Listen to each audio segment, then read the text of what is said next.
Suatu ketika dahulu, Kuala Lumpur hanyalah hutan liar yang berlumpur. Di sinilah dua sungai bertemu, membentuk sebuah kuala.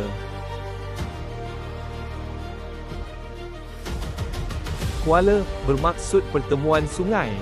Lumpur menggambarkan tanah yang becak. Diteroka awal oleh kumpulan pelombong yang diketuai oleh Raja Abdullah dan Sultan Puasa. Mereka membina kehidupan di tanah yang penuh cabaran.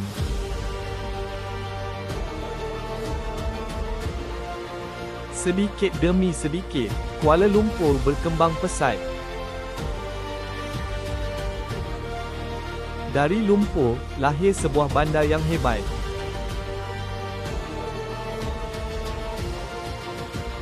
Kini, Kuala Lumpur berdiri megah sebagai ibu negara Malaysia.